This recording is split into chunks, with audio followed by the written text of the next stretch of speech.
Bonjour et bienvenue dans la matinale de Michel Gachou, l'info, le sourire et l'énergie pour bien démarrer votre journée. La matinale de Michel Gachou sur Vrai Média, la chaîne du continent.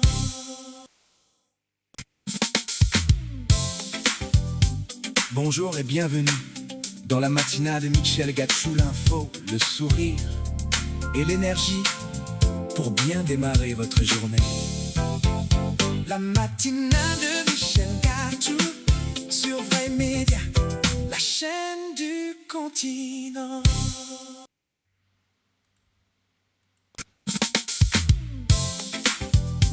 Bonjour et bienvenue dans la matinale de Michel Gachou, l'info, le sourire et l'énergie pour bien démarrer votre journée.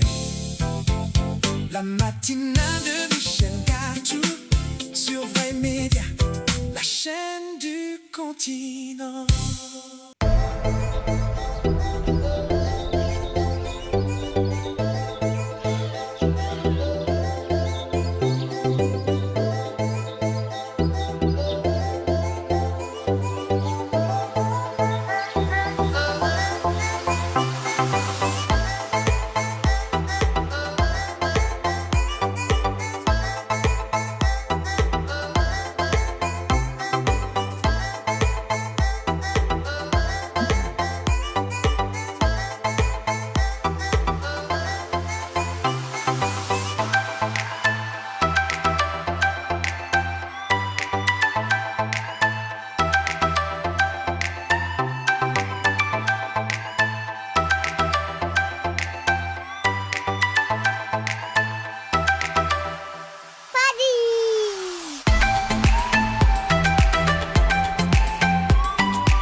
Et bonjour à tous, bonjour à vous mesdames et messieurs, il est bien sûr 5h55 à l'instant, nous sommes avec vous pour le rendez-vous de Les Matins chez Gachou et très heureux bien sûr de vous retrouver pour cette nouvelle journée. Bienvenue dans cette matinale où chaque matin nous prenons bien sûr du temps à regarder le Cameroun, l'Afrique, même le monde et les yeux ouverts, l'esprit grand et la parole décomplexée. Ici, pas de langue de bois, pas de vérité arrangée pour faire plaisir, pas de silence lorsqu'il faut bien sûr parler. Et comme vous le savez, il est 6h dans 2 minutes simplement et nous allons parcourir l'actualité, décrypter les déclarations, confronter les discours aux faits, écouter celles de ceux qui ont fait bien sûr l'actualité, mais surtout vous donner, comme vous le savez au courant de l'émission, la parole, parce qu'une matinale ne doit pas seulement raconter ce qui s'est passé, elle doit aussi poser des questions et tout le monde doit bien sûr se les poser.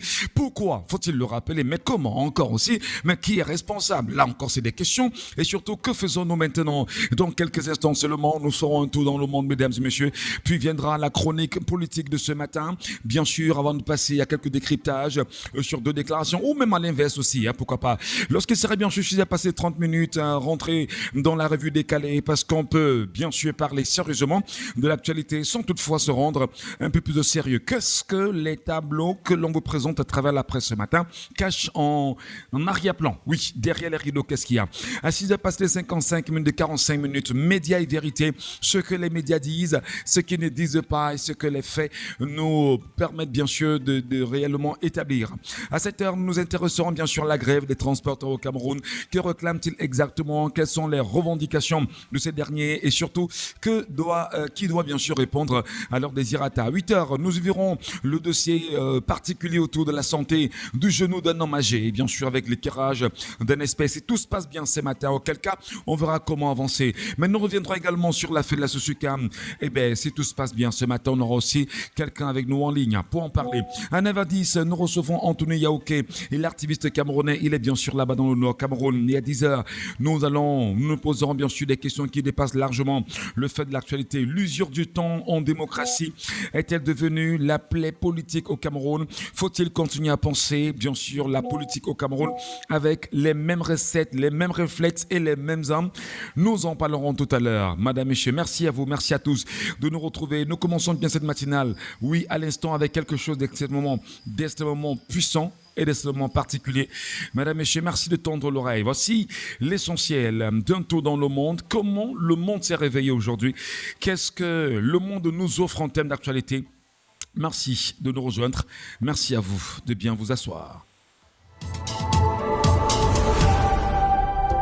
Bonjour à tous, bonjour à vous, soyez les bienvenus à l'instant dans la séquence consacrée bien évidemment à l'actualité internationale. Nous sommes sur Vrai, mesdames et messieurs, restez vrais et soyons vrais. Commençons avec la Turquie où un mandat d'arrêt international contre Benyamin Netanyahou a été bien sûr délivré. La Turquie qui a annoncé vendredi 21 août avoir demandé l'émission d'une notice rouge internationale contre le premier ministre israélien Benyamin Netanyahou dans le cadre d'une enquête liée à l'interception d'une flottille humanitaire destinée à Gaza. Ankara accuse Netanyahou de plusieurs crimes, notamment des crimes contre l'humanité, de génocide, de torture, de privation aggravée de liberté et de destruction des biens. Le ministre turc de la Justice affirme que des mandats d'arrêt avaient déjà été délivrés en juillet dernier. La procédure concerne notamment des membres de Global Smud Flotilla interceptés en Méditerranée alors qu'ils tentaient de rejoindre Gaza pour attirer l'attention sur la situation humanitaire dans le territoire palestinien. Environ 430 militants avaient été arrêtés, détenus en Israël puis expulsés. Israël a vivement réagi. Le bureau de Netanyahou a qualifié le président turc Recep Tayyip Erdogan de dictateur antisémite et l'accuse de réprimer ses opposants et surtout de soutenir le Hamas. Cette nouvelle confrontation illustre l'escalade diplomatique entre Ankara et Tel Aviv sur la guerre à Gaza et la question du blocus imposé au territoire palestinien. Au Brésil, Lula et Flavio Bolsonaro s'opposent sur deux visions du pays. À un mois et demi de la présidentielle brésilienne, la campagne oppose déjà deux visions profondément différentes. Le président sortant Lula da Silva et le candidat de l'opposition Flavio Bolsonaro se sont retrouvés à Rio de Janeiro le 22 août dernier, chacun défendant son propre projet. Et dans les quartiers populaires, Lula a misé sur le social et l'éducation. Il promet notamment une révolution dans le domaine de l'éducation afin de favoriser la mobilité sociale et renforcer l'inclusion. Et face à lui, Flavio Bolsonaro a placé la sécurité au cœur de son discours. Et devant ses partisans, il a promis une politique de main de fer contre la criminalité allant jusqu'à évoquer des mesures extrêmement fermes contre les délinquants. Le président ou la présidentielle brésilienne prévue les 4 et 5 et 25 août 2026 s'annonce donc comme un affrontement entre deux approches. L'inclusion sociale portée par Lula et la fermeté sécuritaire défendue par Flavio Bolsonaro. Les choix des électeurs pourraient ainsi déterminer l'orientation politique du Brésil pour les prochaines années. En France, la France insoumise affiche sa confiance pour 2027 et la France insoumise qui a marqué sa rentrée politique avec les universités d'été particulièrement mobilisatrices à Châteauneuf-sur-Yssène dans le Drôme. Plus de 8000 candidats, non, plus de 8000 personnes étaient bien sûr attendues dans une ambiance qui témoigne selon le parti d'une dynamique favorable à l'approche de la présidentielle de 2027. Jean-Luc Mélenchon, déjà engagé dans la bataille présidentielle, s'est présenté par ses soutiens comme un candidat capable d'atteindre le second tour. Plusieurs responsables insoumis affichent même leur conviction de pouvoir gouverner dès l'an prochain. Mais certains cadres restent prudents, estimant que les conditions sont réunies sans que les victoires soient encore pour autant acquises. LFP mise également sur l'élargissement de son électorat et sur les divisions persistantes de la gauche. Le parti affirme pouvoir bénéficier face au Rassemblement national d'un nouveau barrage républicain malgré ces sondages actuellement défavorables à Mélenchon dans un éventuel duel avec Marine Le Pen. Autre moment fort, la présence de l'homme d'affaires Mathieu Pigasse, invité à échanger avec Manuel Bompard. Il a affiché sa proximité avec plusieurs propositions économiques du LFI, notamment sur le SMIC, les retraites de taxes Zuckman, renforçant ainsi le discours économique du parti. À Ceuta, 18 migrants enterrés 3 semaines après le drame. 3 semaines après, bien sûr, le drame migratoire survenu au port de Ceuta. 18 migrants ont été inhumés vendredi dans le cimetière musulman de l'enclave espagnole. Tous des hommes, les victimes n'ont pas encore été identifiées. Leurs tombes portent donc des numéros dans l'espoir de permettre ultérieurement leur identification par leur famille. Et les obsèques ont été célébrées selon le rite musulman. Fin juillet dernier, des dizaines de milliers de migrants avaient tenté de rejoindre Ceuta depuis le Maroc. Plusieurs personnes sont mortes mortes noyées ou dans de mouvements de foule près d'un poste frontière. Et les autorités évoquent notamment le rôle des réseaux de passeurs et des fausses informations diffusées sur les réseaux sociaux. Les migrants, eux, expliquent leur départ par le chômage, la pauvreté, l'absence des perspectives. Les associations marocaines demandent la suspension des inhumations et des rapatriements des dépouilles afin qu'elles puissent être remises aux familles. Et pendant ce temps, plusieurs milliers de migrants seront encore présents à Ceuta, confrontant bien sûr les autorités locales à une importante crise humanitaire. Si vous joignez à nous, mesdames et messieurs, vous êtes bien sûr sur Vrai et la chaîne est vraie. Tout ce que nous disons est vrai et nous n'inventons pas les faits. Au Kenya, 7 morts dans le crash d'un hélicoptère de safari. Un hélicoptère de safari s'est écrasé mercredi dans une région montagneuse et isolée du nord du Kenya, faisant 7 morts, dont 5 ressortissants américains. Et l'appareil effectuait un vol entre la réserve de Luasaba et la région d'Ewaso Niro, voilà, dans le comté de Samburu, lorsqu'il s'est écrasé près du mont Ololokwe, un site touristique réputé. Les habitants arrivés rapidement sur les lieux ont tenté de porter secours aux passagers, mais toutes les victimes étaient déjà décédées. L'hélicoptère, un Eurocopter EC-130B4, exploité par la compagnie Lady Lori Hélicoptère, transportait des touristes pour l'agence de voyage Ibiyong. Et les autorités kenyanes ont ouvert une enquête afin de déterminer les causes de l'accident et des équipes spécialisées ont également été mobilisées pour les opérations sur le site. Ce drame intervient alors que plusieurs accidents d'hélicoptères ont récemment endeuillé le Kenya, pays où le transport aérien joue un rôle important dans l'industrie touristique. Aux États-Unis, 48 antiquités égyptiennes restituées, un espoir pour le patrimoine africain. La question mérite bien sûr d'être posée. Le FBI a officiellement restitué à l'Égypte 48 antiquités lors d'une cérémonie organisée à Los Angeles. Et ces pièces saisies dans le cadre d'une enquête sur le trafic d'œuvres d'art comprennent notamment des figurines, des amulettes et des objets funéraires datant de différentes périodes de l'histoire égyptienne. Le principal trafiquant présumé étant décédé, les enquêteurs américains poursuivent leurs investigations afin d'identifier d'éventuels complices et de retrouver d'autres pièces qui pourraient encore circuler illégalement. L'Égypte, cette restitution représente bien plus qu'un simple retour d'objets anciens. Elle constitue une étape importante dans la récupération d'un patrimoine culturel sorti illicitement du pays. Mais cette affaire soulève une question plus large pour l'Afrique. Qu'en est-il des milliers d'œuvres africaines conservées depuis des décennies dans des musées et collections privées à travers le monde? Restitution des 48 antiquités égyptiennes qui nourrit bien sûr un espoir, celui de voir s'accélérer le retour vers leur pays d'origine des valeurs africaines acquises, exportées ou parfois pillées durant la période coloniale. Le patrimoine africain pourrait-il enfin retrouver une place centrale sur son continent? Cette restitution américaine constitue peut-être pour elle un signal d'encouragement. Vous faites bien de rester sur Vrai. Mesdames et messieurs, c'était tout pour l'actualité internationale. Notre programme se poursuit ce matin, mais surtout, vous restez vrais, soyons vrais.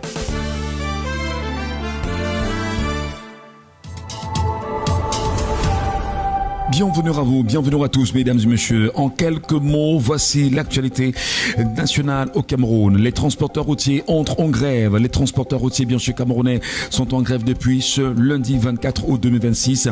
Le mouvement touche l'ensemble du secteur et intervient après plusieurs semaines de revendications. Et les syndicats dénoncent notamment la concurrence qu'ils jugent déloyale du transport pour compte propre, l'intervention du CNCC dans la gestion du fret, ainsi que les contrôles routiers et qu'ils considèrent comme excessifs.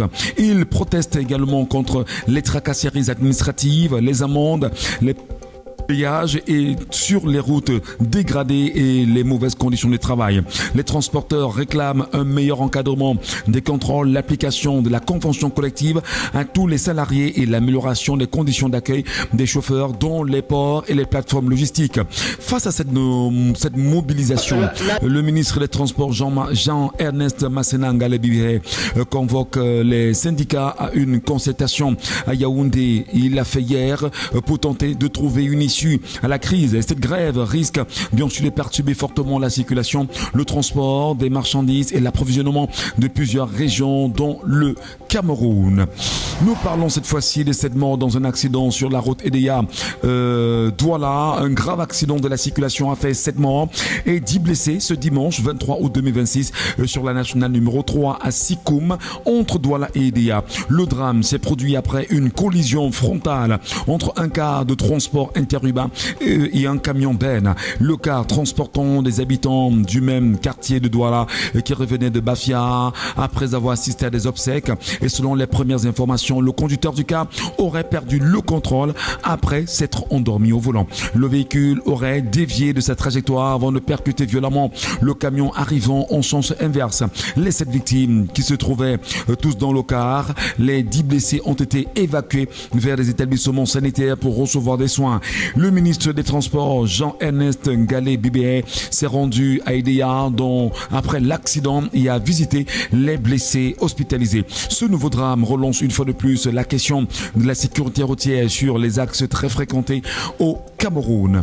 L'UDC réclame des explications sur le retard de recensement et l'Union démocratique du Cameroun, UDC, demande des explications sur les retards enregistrés dans le 4e recensement général de la population et de l'habitat couplé au recensement agricole et de l'élevage. L'opération initialement prévue le 24 avril au 29 mai a déjà connu 2 prolongations. D'abord repoussée au 31 juillet, elle a finalement été prolongée de 45 jours supplémentaires jusqu'au 15 septembre. Puis l'UDC, pour l'UDC justement, ces reports successifs suscitent des interrogations, d'autant que les autorités n'ont pas clairement expliqué les difficultés rencontrées. Le parti rappelle également que les résultats du précédent recensement réalisé en 2005 n'avaient été publiés qu'en 2010.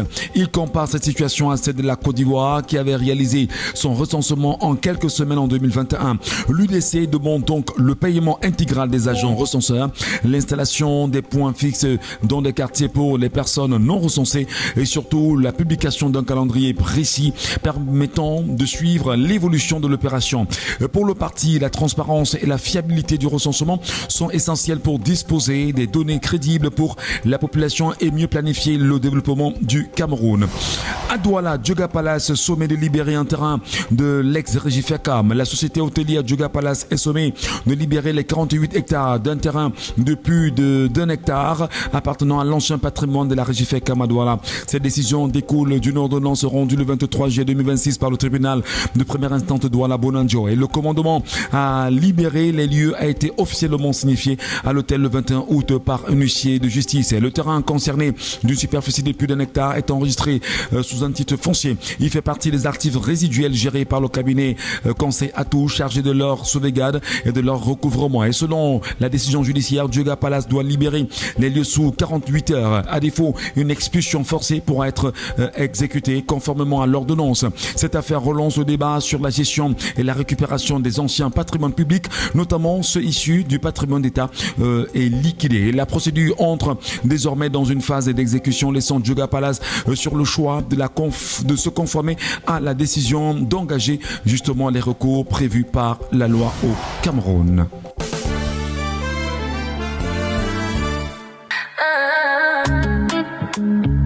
Découvrez Wapi, la plateforme tout en un qui répond à tous vos besoins. Profitez d'une multitude de services. Réservez une chambre d'hôtel ou louez un véhicule selon vos besoins. Une seule application, Wapi. Si vous êtes chauffeur, avec Wapi Pro, recevez des demandes de courses en temps réel et augmentez vos revenus grâce à une plateforme conçue pour les professionnels du transport. Que vous soyez chauffeur de taxi, VTC, mototaxi, Wapi Pro vous permet de recevoir plus de demandes, d'augmenter vos revenus et de développer votre activité chaque jour. Disponible à Yaoundé et à Douala. Téléchargez dès maintenant Wapi et Wapi Pro sur Google Play et l'App Store. Pour plus d'informations, rendez-vous sur wapi.fr. Contactez-nous au 697 97 97 25.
Manonge pomba matao munepe mwende diutala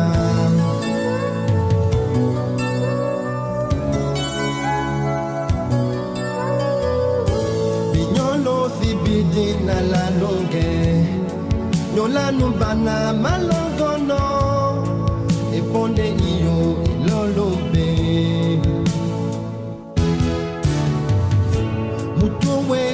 na numabole yemala bemi le mamiba momu manoge bomba mata munepe mwende dimuta tete nyamulema tete na nyogi nyete tete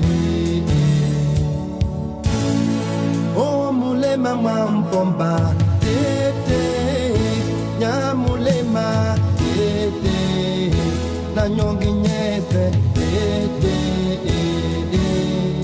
Une petite saveur avec Jean-Claude Bimbé ce matin sur nos platines, mesdames et messieurs. Vous faites bien de ne rester plus que jamais présents et fidèles. Bienvenue à vous, bon réveil. Si et seulement si vous vous joignez à nous à l'instant sur cette antenne, nous sommes sur TikTok dans un premier temps.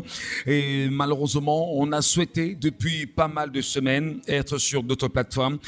Nous y travaillons encore et toujours. Le but pour nous est de vous servir. Le but pour nous est de nous rapprocher davantage de chacun d'entre vous. Mais surtout, le but pour nous est de vous donner le meilleur de nous-mêmes. Merci à chacun d'entre vous. Il est bien sûr 6 heures passées de 17 minutes au Cameroun. Eh bien, nous le savons, beaucoup se réveillent avec un zeste particulier cette semaine, qui peut être lourde aussi, pourquoi pas, cette semaine qui peut avoir son lot de bonheur, son lot de malheur. Mais nous souhaitons bien sûr qu'il puisse avoir pour chacun d'entre vous, on dira, un maximum de bonheur. Nous saluons les nombreux travailleurs qui prennent quand même la peine de nous regardons en direct parce que là, nous savons combien TikTok est hyper lourd et hyper cher au Cameroun et que les gens quand même au Cameroun prennent du plaisir à nous écouter. Vraiment, ça nous fait, c'est plus que jamais, je veux dire, un grand partage. Merci à vous. Merci à ceux et celles qui, à travers ces réseaux sociaux, nous suivent déjà. Je vous l'ai toujours dit, la meilleure façon de nous remercier, c'est de tapoter le live et de le partager. La meilleure façon de nous accompagner, c'est de distribuer, c'est de partager ce que nous faisons ici. On veut d'aider le peuple camerounais à être dans la couleur de la vérité. Et pour nous, nous sommes vrais. Et avec vrai, nous sommes certains que nous irons encore plus loin. Bonjour, bien sûr, à Ampère qui est avec nous ce matin. Bonjour à Paul Siviyanké qui nous regarde depuis les États-Unis. Bonjour à Eric Feupese. Bonjour à, bien sûr, Mounandé qui nous regarde aussi.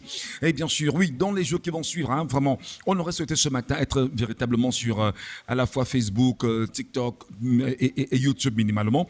Mais on a encore de gros soucis, mais croyez-moi, vraiment de gros soucis avec nos ingénieurs, mais ils y travaillent et nous leur devons tout ce respect-là. Merci à vous. Dans un instant, mesdames et messieurs, nous allons rentrer dans quelques déclarations quand même qui ont eu un gros effet dans les médias ce week-end écoulé. Mais avant toute chose, nous reviendrons sur une sortie de Jean-Ernest Masséna Ngalé Bibé, qui est le ministre des Transports.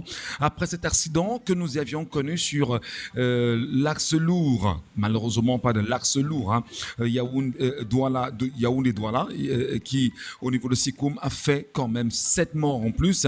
Rapidement, le ministre des Transports s'est déplacé sur le terrain et il est venu bien sûr s'enquérir de la situation en direct.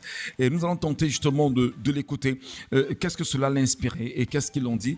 Comment est-ce qu'on a résolu cette histoire, madame, messieurs? Merci de tendre l'oreille. Voici pour vous Ernest Masséna Ngalé Bibé, ministre des Transports au Cameroun. Il n'y a pas longtemps, nous avons vécu une situation similaire d'une ampleur plus importante que celle d'aujourd'hui. Mais il n'en demeure pas moins que c'est un véritable drame auquel notre pays fait face aujourd'hui. On m'a été informé de cet accident très tôt ce matin, à quelques kilomètres de Douala, une trentaine de kilomètres, dans la zone de le Badjek. Il s'agit tout simplement d'un choc frontal entre un camion de gravier et puis d'un car passager. circonstances de cet accident ne sont pas complètement arrêtées, mais tout laisse à croire que l'heure à laquelle est survenu cet accident laisse à penser qu'il serait dû probablement à une perte de contrôle du véhicule de part et d'autre, peut-être la fatigue, la somnolence. Les enquêtes en cours vont nous édifier sur la situation. Nous avons pu nous rendre compte que sur place, que de cet accident, nous avons identifié 7 corps et une dizaine de blessés.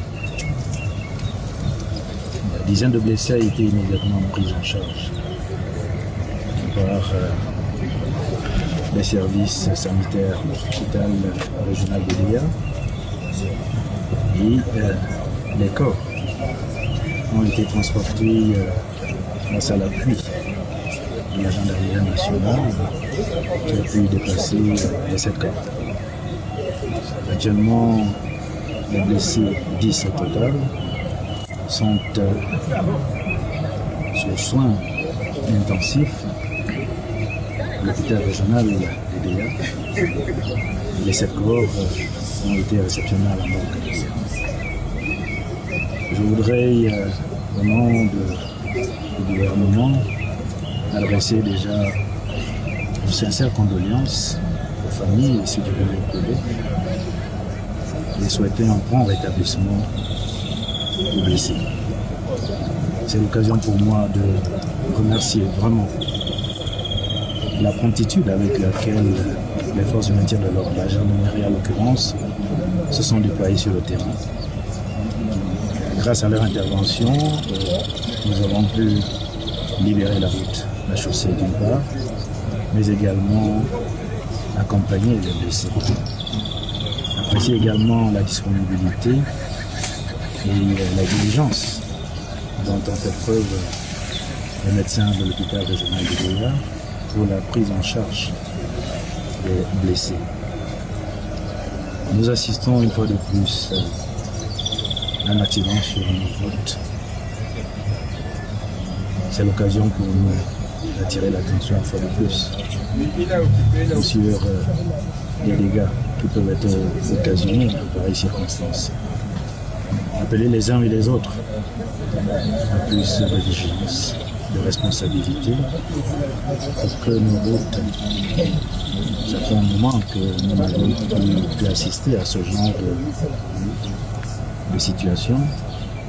Bien sûr, Jean-Ernest Massenang Bibé, qui s'exprimait bien sûr au micro de nos confrères au niveau du Cameroun, qui a choisi en même temps de laisser un avis particulier à la suite de cet accident. On parlera même d'hécatombe et on fait quasiment 7 morts à nouveau.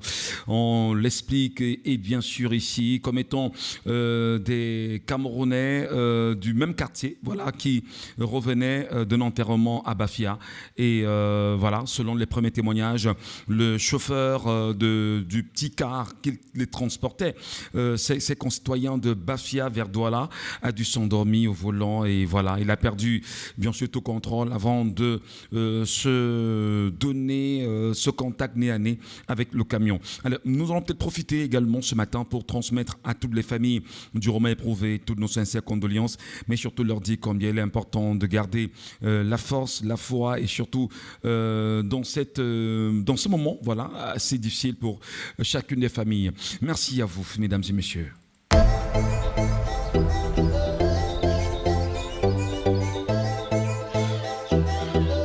Nous revenons également sur une sortie qui a fait fleuvier sur les réseaux sociaux. Je vous l'ai déjà toujours dit ici, qu'entre-temps, il y a une affaire qui se prépare pour chaque Camerounais. La création de l'affaire dans l'affaire en vue de vous sortir de la véritable affaire. Et je vous le dis depuis un petit moment. Allez, il y a un concitoyen camerounais, bien connu sous l'appellation de Dieudonné Somba, qui a choisi en même temps hier, à travers les réseaux sociaux, de se faire entendre sur une question dans le cadre d'une émission dont il prenait part sur les antennes de Vision 4 au Cameroun. Il s'agit ici de Dieudonné Somba qui, comment on dit ça, qui laisse un message aux uns et aux autres autour de ce que moi je qualifie déjà une manipulation des Camerounais. On a créé une nouvelle affaire de la vice-présidence en vue de vous sortir la principale affaire. Mais avant cela, je veux quand même qu'on tende l'oreille et qu'on écoute ce que Dieudonné Somba a pu bien sûr laisser à Biya et les autres. La seule chose qu'on peut solliciter du président Biya maintenant, c'est de lui dire clairement que son âge et son état de santé Vous êtes demandent médecin. qu'il délègue. Vous êtes sérieux? Qu'il délègue les pouvoirs. Autrement dit, qu'il mette sur pied, qu'il nomme. Est-ce qu'il n'a pas laissé les délégations de signature? Laissez aller jusqu'au bout. Est-ce qu'il n'a pas un collaborateur qui a déjà une délégation de signature? Qu'il nomme le vice-président comme lui-même l'a promis, qu'il fasse au gouvernement comme lui-même il a promis, et qu'il cesse d'être le centre de toutes les attentes. Parce que le problème posé aujourd'hui, c'est le fait que ce pouvoir ultra concentré entre ses mains, ce pouvoir qui n'est pas délégué, fait que Il n'y a pas de délégation de signature? tout son... C'est-à-dire, tout le pays vit à son rythme. Ce n'est pas bien. Parce que à son âge, s'il arrive, tout peut arriver. S'il arrive, qu'est-ce qu'on fait? Constitution, non. Ça arrive, il n'y a pas la constitution. Non, je voulais dire Boni. Madame, moi, vous savez, je ne suis pas obligé de suivre votre discours.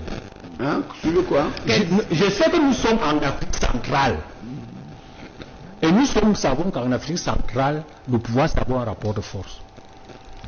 Le jour où Biya décède aujourd'hui, les gens qui parlent de constitution n'en parleront plus. La majorité vont fuir. Parce qu'à ce moment-là, c'est la violence qui domine. Non, si on respecte la constitution. J'ai dit donc, mais il n'y a pas de respect de la constitution en Afrique centrale. Ah, d'accord. Il n'y a pas de respect de la constitution en Afrique centrale. Donc vous nous appelez qu'on va C'est les unités de force. Non, c'est les gens qui contrôlent. C'est les gens qui contrôlent. Non, laissez-moi. C'est les gens qui contrôlent les unités de force. Mais pour ça, mais Sanga, vous êtes consultant. Mais si vous parlez au même moment, on ne s'écoute pas. C'est les gens qui contrôlent les unités de force dans la capitale qui vont faire la guerre. Sachez donc que c'est comme cela. Ah bon? Oui. En Afrique centrale, et d'ailleurs pas seulement, c'est les gens qui contrôlent les unités de force dans la capitale qui définissent qui sera président. Ce n'est pas la commission. La commission d'ailleurs, que on la déchire. Ah bon? On déchire la constitution? Oui. Mais au Cameroun, ça n'a pas été fait. Si. Ah bon? Ça a été fait.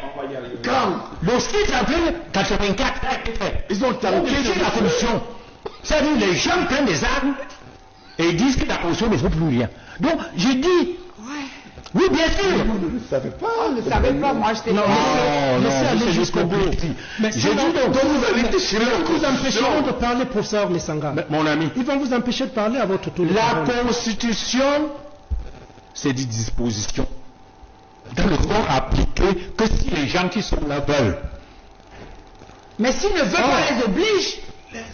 Qui oblige? Même le peuple. Quel peuple? Le peuple peut Non, madame la sénatrice, oui. Quel peuple peut obliger une unité militaire à Yaoundé qui prend le pouvoir? Mais vous pensez que s'il y a 1000 personnes, 5000 personnes qui descendent là-bas pour aller... Quelles sont les 5000 personnes? Non, les 5000 personnes, Les militaires vont faire quoi? Vous racontez quoi? Ils vont tuer 5000 personnes? Ils vont tuer 10 000 Mais personnes? vous parlez, vous êtes dans la spéculation. Quelle spéculation? Vous êtes dans la pure spéculation, Quelle madame. spéculation? Justement, c'était un moment assez important hier sur les antennes de Vision 4, la télévision de Ramouko Belinga, il faut le rappeler. Et les propos justement de monsieur Dieudonné Somba étaient des propos assez forts quand même. Alors, il rappelle qu'il n'y a pas, que la constitution en Afrique centrale est tout le temps violée. Et bien d'ailleurs, il rappelle que ce sont des entités qui décident de qui sera président au Cameroun ou encore dans les pays d'Afrique centrale. Et est-ce qu'on va lui dire qu'il ment? On saurait dire qu'il ment. Parce qu'au Tchad, on a vu ce qui s'est passé au Tchad. Au Cameroun, en 2025, Biya a été vaincu à plus de 80%. à plus de 80% dans les urnes, Biya s'est offert la santé des armes, des assassinats, des tueries, des enlèvements, des emprisonnements et de la manipulation, de l'outrage même à la limite des Camerounais pour mieux s'imposer et définir la trajectoire qu'il veut aux Camerounais. Biya est là, ça fait 10 mois au moment où nous parlons. Et il continue justement de s'accouter à dire qu'il est le vainqueur par le biais justement du Conseil constitutionnel et les mauvais et les faux résultats de l'Elections Cameroun. Quand on regarde également à côté au Congo-Brazzaville, on ne reviendra pas à une situation extraordinaire. On va regarder bien sûr du côté de la Guinée équatoriale, extraordinaire. On va regarder du côté du Gabon, mais alors extrêmement extraordinaire. Donc vous comprenez que ce que dit Dieudonné Somba n'est pas très très faux.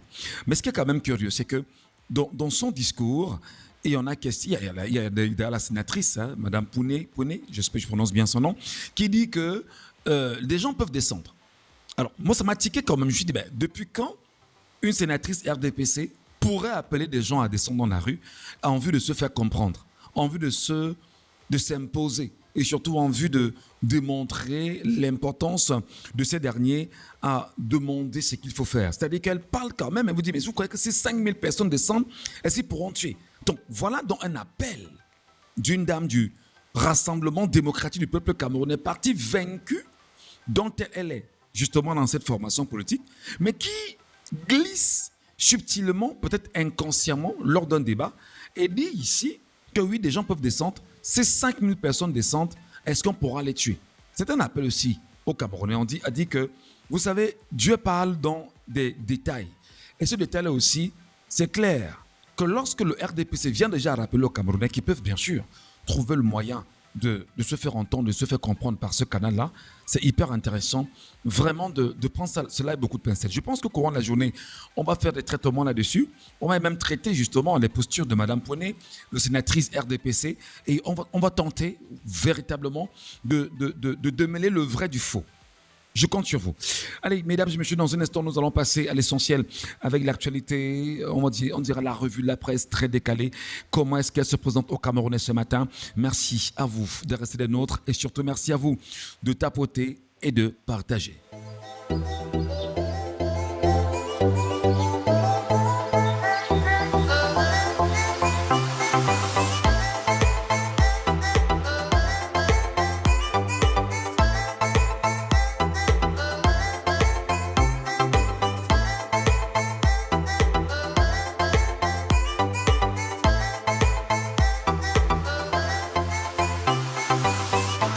Commençons ce matin notre revue de presse avec un journal, le journal, la nouvelle, non, comment dire, non, le journal à capitaux public qui est exactement Cameroun Tribune. Alors, je vous le disais encore ici la semaine passée, vendredi dernier, que le rôle justement des médias au Cameroun aujourd'hui est de travestir les faits. Le rôle des médias aujourd'hui est de donner tout ce qu'il faut comme reconnaissance à Biya Mvonopol Barthélémy, de se faire son bain de foule et de s'assumer comme étant le président au Cameroun. Le rôle des médias aujourd'hui, notamment Cameroun Tribune, le journal à capitaux publics, c'est-à-dire le journal avec lequel, qui produit grâce à votre argent, vous qui êtes Camerounais, qui produit avec les moyens des Camerounais que vous êtes, le rôle de ce journal, effectivement, n'est pas de vous informer. Le rôle de ce journal aujourd'hui est de vous détourner de l'essentiel. Vous avez donc à l'image, on peut bien sûr lire à la une de ce journal, les lions au palais de l'unité avec tous les honneurs. Mais on vous présente un Biya Mvonopol Barthélémy et Chantal Biya. Biya Mvonopol Barthélémy, mal élu, qui n'a pas été le vainqueur de la dernière élection au Cameroun, qui prend un plaisir effectivement à faire comprendre aux Camerounais qu'il est ce président à qui les Lions viennent remettre effectivement le trophée et avec qui on célèbre ce trophée. Et le journal maintenant prend du plaisir à relayer la mauvaise information et à faire la propagande justement du système et du clan Biya aujourd'hui. Vous vous rendez compte que ici, le peuple camerounais qui va lire Cameroun Tribune est en otage. Le peuple camerounais qui va lire Cameroun Tribune est pris en otage, est pris vraiment, je dis en otage, parce que vous ne risquerez pas d'avoir la bonne information, ou alors, lorsque vous lirez des articles, ce sera en fait des feux de chou. On vous dira des choses que qui, en fait, ne valent pas la peine. Et on fera ce qu'on appelle une sorte de remplissage dans les colonnes et laisser croire que véritablement on est en train d'informer et qu'on est dans une sorte d'accompagnement des Camerounais à mieux comprendre la vérité. Non, il n'y a pas de vérité. La vérité, il n'y a pas de vérité avec Biya. La vérité, c'est que Biya est mal élu. La vérité, c'est que Biya n'est même pas élu. Parce que dit mal élu, c'est comme si on lui donnait une certaine importance. Biya n'a pas été élu. Et son clan et lui, ils s'arrangent effectivement à tout mettre en place pour qu'on retienne qu'il est le président camerounais de fait. Non. Il est le vaincu de la dernière élection présidentielle au Cameroun. Après, dans son retour, 74 jours effectués hors du Cameroun, et qui a poussé les Camerounais à parler pour pouvoir s'offrir probablement un certain bain de foule. Maintenant, place aux médias pour continuer justement à le conforter dans sa position de président élu au Cameroun. Pourtant, il est le président qui a été vomi par les Camerounais. Donc, Cameroun Tribune n'est que dans le saupoudrage. Et Cameroun Tribune, derrière ce rideau, est dans la propagande justement du régime Biya. Cameroun Tribune n'est pas là pour vous aider à comprendre les bonnes informations. Cameroun Tribune ne vous a jamais dit qu'Issa Chiroma Bakary était le véritable vainqueur. Cameroun Tribune ne vous a jamais dit que lorsqu'on sort des élections avec les 31 653 bureaux de vote, voici les résultats obtenus dans chaque bureau de vote en termes d'information. Cameroun Tribune ne vous l'a jamais dit. Cameroun Tribune apporte en même temps la propagande. Et ce qui est dommage pour les Camerounais, c'est que c'est l'argent des Camerounais qu'on utilise pour détruire et détourner les Camerounais. C'est l'argent des Camerounais qu'on utilise pour désorienter, désinformer les Camerounais. C'est l'argent des Camerounais qu'on utilise pour la propagande d'un système anti-peuple camerounais. Voilà exactement où nous en sommes aujourd'hui. C'est ce qui se cache derrière cette une. Prenons le journal de Séverin Tchonke, la nouvelle expression qui, bien sûr, est dans les kiosques ce matin. Et la nouvelle expression peut bien sûr lire vacances à la présidence. Il y a 6 ans, Kamto avait lancé l'alerte de la vacance à la présidence du Cameroun. Et le journal Séverin Tchonke choisit justement de revenir sur cette question qui, depuis plusieurs années aujourd'hui, fait parler plus d'un. Et on parle de vacances à la tête de l'État. Vacances où on vous fait savoir que M. Biya n'a plus les coups de franche pour organiser quoi qu'il en soit, ou encore gérer l'État aujourd'hui. Mais le journal de Séverin Tchonke revient sur ce sujet et parle de ce que Kamto avait dit il y a 6 ans. En tout cas, pour ceux qui vont lire le journal, allez vous arracher cela dans les colonnes de ce journal, la nouvelle expression, qui est effectivement dans les kiosques. Un autre journal, l'Indépendant, est dans les kiosques et titre à sa une, l'Indépendant, communication d'État, que cherche-t-on à cacher? En tout cas, que cherche-t-on à cacher effectivement? Ce journal se pose la question sur cette sortie et ce qui se passe avec le Palais de l'Unité. Au moment de... On va le lire pour vous, on va le lire avec vous, voilà. Au moment de la capacité du président de la République à exercer pleinement ses fonctions et un sujet tabou au sein de la classe gouvernante, que dans le giron des partenaires internationaux du Cameroun, le degré de contrôle exercé au détail près de l'image télévisée du chef de l'État emballe la chronique moderne. C'est dans le contexte particulier que les Lions indomptables sacrés champions d'Afrique le 16 août 2026 au Maroc, ont été reçus et décorés au Palais d'Etoudi. En tout cas, que cherche-t-on à cacher? Le journal se pose des questions, comme tout le monde l'a d'ailleurs constaté.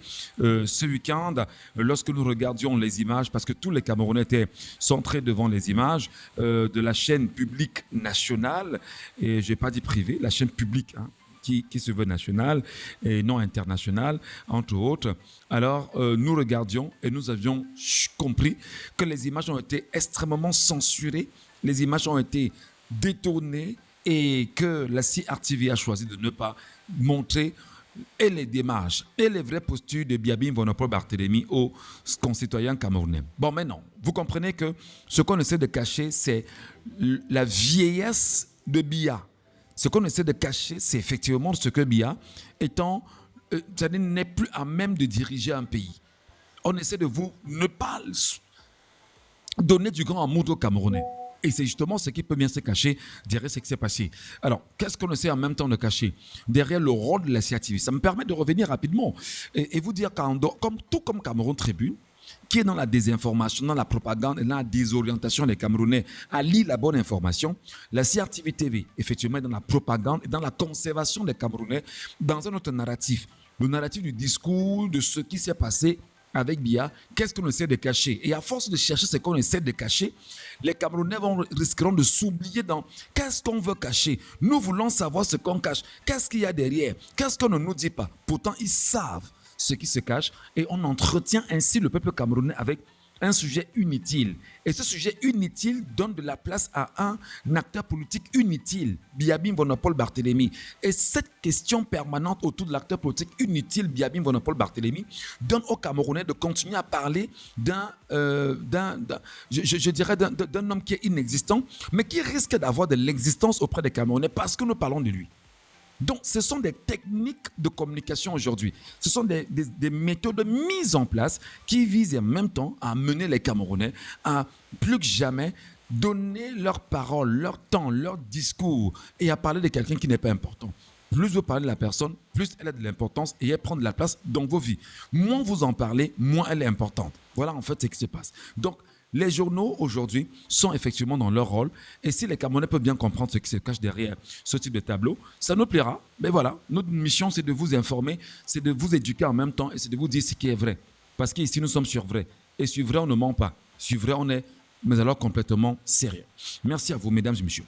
On va poursuivre la revue de la presse ce matin avec le journal Mutation qui est dans les kiosques ce matin et qui titre la une secteur pétrolier, le boulet Sonara. Voilà, que se passe exactement à la Sonara? Selon le journal Mutation, d'un montant de 700 milliards de francs CFA, le projet de reconstruction des sociétés nationales de raffinage ravagées par un incendie en 2019 est surendetté autant pour moi, s'enlise, plombe toutes les chaînes de stockage et la distribution en passant par le transport des produits pétroliers et maintient le Cameroun sous dépendance extérieure. L'expert pétrolier Robert Mouté-Ambassa fait l'analyse. En tout cas, c'est pour ceux qui prendront du plaisir à regarder et à lire l'analyse justement de Robert Mouté-Ambassa dans le journal Mutation ce matin.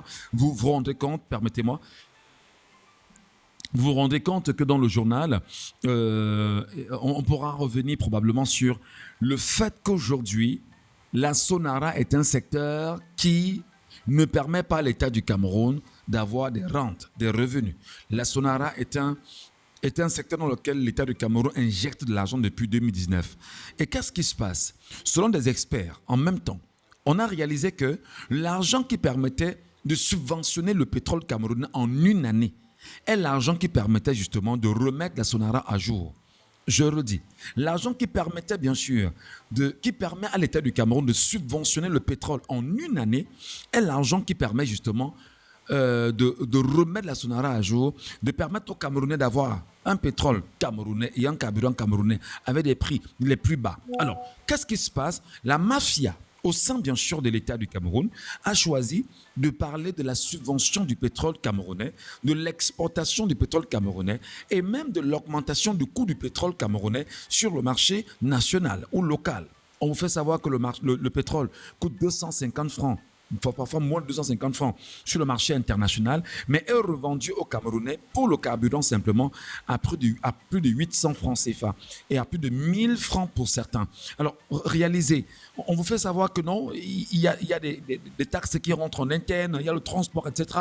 On n'a pas besoin de transporter lorsqu'on est un pays producteur de pétrole. C'est ça la réalité. On n'a pas besoin de transporter lorsqu'on est un pays producteur de pétrole. Parce qu'en produisant le pétrole sur place, on a la capacité effectivement de faire tourner les turbines, de faire tourner les activités au Cameroun et de permettre bien sûr qu'ils puissent avoir un développement rapide, urgent, mais surtout accéléré. Mais qu'est-ce que fait bien sûr le système BIA? On choisit en même temps d'importer le pétrole camerounais pour engraisser et nourrir les secteurs de la mafia au Cameroun aujourd'hui. Merci à vous mesdames et messieurs de garder le bon tempo sur notre antenne.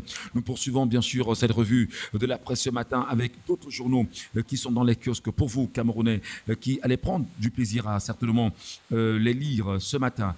Et attention, le journal Émergence est dans les kiosques ce matin. Face au Lyon, Paul Biya fait bonne figure. Voilà, encore de la propagande. Encore de la propagande. Et dans cette propagande, voilà, le journal Émergence est rentré dans la danse de la propagande. Paul Biya fait bonne figure. Non. Il faut que les Camerounais comprennent qu'un titre comme celui-ci vise à vous faire et à mettre dans vos esprits que Biabim Vonopole Barthélémy est apte à diriger un pays. Retenez qu'il a été vaincu de la dernière élection présidentielle au Cameroun. Retenez qu'il n'a pas été élu. Retenez qu'il s'est imposé par la force des armes. Retenez qu'il s'est imposé par la force des assassinats, des enlèvements, des tueries, des emprisonnements. Il n'a jamais été président des Camerounais. Et pour les Camerounais qui comprennent bien la situation, Paul Biya n'est pas reconnu comme le président des Camerounais. Il a été nommé par un conseil constitutionnel à la faveur justement des faux résultats donnés par Elections Cameroun. C'est très important. Nous sommes ici avec vrai. Et si nous sommes avec vrai, nous devons également déconstruire le mensonge justement des journaux camerounais. Donc ça, c'est un titre à propagande. Et naturellement, comme vous savez, certains journaux camerounais bénéficient des faveurs du régime. Il faut bien sûr faire cette propagande. Il faut bien sûr accompagner la communication gouvernementale pour espérer des strapontins par la suite et quelques petits kilos de millions qu'on vous donnera dans des sacs ou alors quelques sachets plastiques. Et vous comprenez en même temps que la presse camerounaise choisit d'accompagner le régime qui détruit, qui désoriente, qui manipule, qui tue et qui désinforme les Camerounais. Donc, Émergence ce matin, avec une telle une, est exactement dans cette configuration.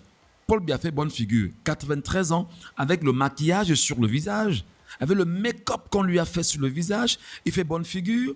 Avec le black qu'on a mis sur ses cheveux, il fait bonne figure. Avec la démarche qui ne parvient pas à orchestrer, il fait bonne figure. Avec des images qui ont été, on va dire, taillées depuis son retour, de son court long séjour, il fait bonne figure. Il faut cesser de tromper les Camerounais. Il faut cesser de désorienter les Camerounais. Il faut cesser de mentir les Camerounais. Et les médias camerounais aujourd'hui, je vous le dis encore, sont toxiques, sont nocifs et ne font que désinformer. Si nous ne sommes pas là pour pouvoir vous dire, faites attention, ils feront peut-être pire et voire pire que ce qu'ils font aujourd'hui. Extrême Nord, 3000 consultations gratuites aujourd'hui annoncées. En tout cas, dans quel secteur? Pour ceux qui vont lire le journal Émergence, allez vous qui êtes au Cameroun, allez bien sûr vous donner le journal et vous verrez exactement ce qu'il en est. Malheureusement, nous sommes ici et nous avons choisi justement de dire ce qui est vrai au Camerounais, ce que peut bien cacher certaines unes au Cameroun au moment où nous sommes. Allez, le journal... Un autre journal, bien sûr, dans les kiosques ce matin, c'est le journal Le du Sahel.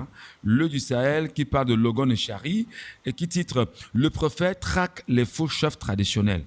Mais mais attendez, je comprends pas. Je comprends pas. Le du Sahel, comment le prophète du Logon et Chari peut traquer les faux chefs traditionnels? Attendez,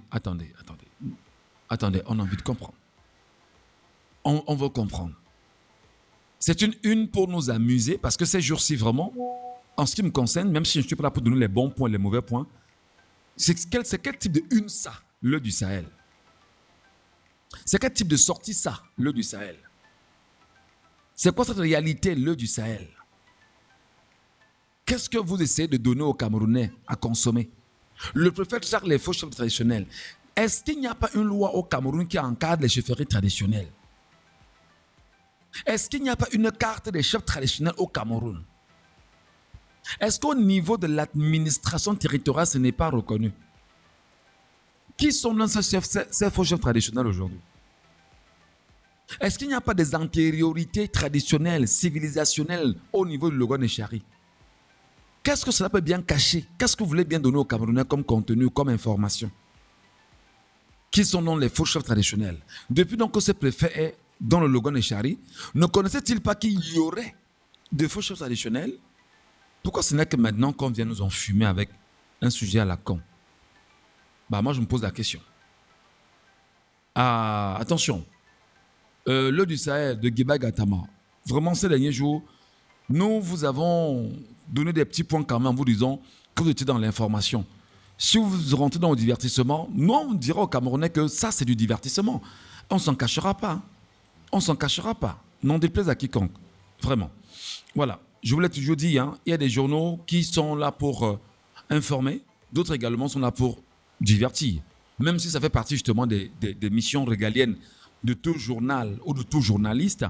Alors, le journal, l'info est chaud, rentre dans le divertissement ce matin et revient nous parler encore de la une avec ça une temps pour moi, de ce que Biabi Monopole Barthélémy s'est offert un certain bain de foule et un certain bain médiatique. Oui, un bain médiatique, puisqu'il en a besoin. Mal élu, non élu même d'ailleurs, autant pour moi, non élu, il s'est offert justement ce bain médiatique en vue de construire dans les esprits des Camerounais qu'il est le président des Camerounais, que les Camerounais ne reconnaissent pas. Parce que le but, c'est ça. Le but, c'est ça. C'est-à-dire que notre but, c'est de dire que les journaux comme ceux-ci publient ce type de une pour que vous, Camerounais, vous gardiez en esprit que Biya est le président des Camerounais. Biya n'est pas le président des Camerounais. Biya n'est que l'usurpateur des titres en tant que président au Cameroun. Biya a été vaincu à plus de 80%. Issa Chiroma Bakari, devant les 11 candidats en lice, a détruit tous ces candidats, y compris Biya. La vérité est celle-là. C'est exactement ce que le régime essaie depuis 10 mois à travers les journaux, à travers tous les mécanismes mis en place, de vous l'imposer. Et nous sommes là pour vous dire, nous sommes sur vrai. On ne vous laissera pas être manipulé par ce type de une. On ne vous laissera pas être manipulé par l'info à chaud. On ne vous laissera pas. Et l'info à chaud qui titre que Paul Biya exhorte les lions indomptables au cours de la réception, qui exhorte les lions indomptables au cours de la réception au Palais de l'Unité à persévérer autant pour moi dans l'effort en restant discipliné, uni et solidaire. Lui qui, il n'est que le président de fait au Cameroun, qui a pris sur lui les armes, pour que les gens comprennent très bien. Biya est, selon la Constitution, le chef de l'État est le chef suprême des armées. Et au Cameroun, sous Biya, il n'a pas de ministre de la Défense. Au Cameroun, sous Biya, il n'y a pas de ministre de la Défense. Au Cameroun, sous Biya, il y a un ministre délégué à la présidence de la République en charge de la Défense. Donc, il n'est qu'un exécutant des injonctions venant de la présidence de la République, du vrai chef des armées, qui est le président de la République, et qui, pour le cas échéant, est un chef d'État anticonstitutionnel, antidémocratique. C'est un chef d'État dictateur, tyran et fasciste, pour ne pas dire totalitaire. Le dire en même temps n'a rien de méchant. C'est présenter les faits. C'est dire la vérité. Chose vue, entendue, sentie et ressentie. Parce que sur vrai, ici, nous ne mentons pas. Nous disons ce qui est. Lorsqu'on essaie justement de vous désorienter, lorsqu'on essaie justement de vous détourner, lorsqu'on essaie effectivement de vous amener ailleurs, notre but est de vous sauver de la mauvaise information. Vous qui irez dans les kiosques ce matin, attention, c'est de la poudre de perlimpinpin sous vos yeux. Et notre but justement est de vous dire, ne vous faites pas manipuler, ne vous faites pas justement, ne vous laissez pas prendre au piège, mes chers amis. D'accord ? Ne vous laissez pas prendre le piège. Merci à vous. Merci à tous, mesdames et messieurs. Je le rappelle, nous prenons beaucoup de plaisir à être à vos côtés chaque matin lorsqu'il est bien évidemment 6 heures au Cameroun. Et là, il est 6 heures passées 54 minutes. La revue de presse très décalée étant terminée pour ce jour. Nous allons, sous peu de temps, mesdames et messieurs, revenir à d'autres faits et d'autres informations. Lorsqu'il sera bien sûr 7 heures, heure du Cameroun. Et à 7 heures, bien évidemment, nous allons revenir aussi sur la question véritable de la grève initiée ce jour par les chauffeurs au niveau du Cameroun. Qu'est-ce qui se passe? Les images, nous tenterons bien sûr de les avoir également. Je rappelle que c'est extrêmement difficile de travailler avec TikTok parce qu'on peut parler, mais on ne peut pas diffuser des images et c'est gênant parce que le parallélisme son et image ne peut pas être respecté ici. C'est bien dommage. Je l'espère que lorsqu'on montera sur YouTube et qu'on sera sur Facebook, effectivement, on pourra avoir ces images-là et qui ne seraient pas forcément censurées. Parce que sur TikTok, c'est hyper compliqué. Et lorsque vous avez des images sur TikTok, rapidement on censure et on va réduire, on va vous signaler, on va vous rappeler que vous avez des gens qui ne pourront pas vous suivre. Bon, c'est bien dommage. Allez, merci à vous. Il est 6h passé 55 minutes au Cameroun.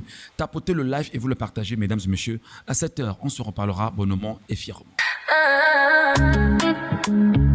Découvrez Wapi, la plateforme tout en un qui répond à tous vos besoins. Profitez d'une multitude de services. Réservez une chambre d'hôtel ou louez un véhicule selon vos besoins. Une seule application, Wapi. Si vous êtes chauffeur, avec Wapi Pro, recevez des demandes de courses en temps réel et augmentez vos revenus grâce à une plateforme conçue pour les professionnels du transport. Que vous soyez chauffeur de taxi, VTC, mototaxi, Wapi Pro vous permet de recevoir plus de demandes, d'augmenter vos revenus et de développer votre activité chaque jour. Disponible à Yaoundé et à Douala. Téléchargez dès maintenant Wapi et Wapi Pro sur Google Play et l'App Store. Pour plus d'informations, rendez-vous sur wapi.fr. Contactez-nous au 697 97 97 25.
Vous êtes dans la matinale de Michel Gachou. Votre rendez-vous info et bonne humeur. Tous les matins sur Prémédia, la chaîne du continent.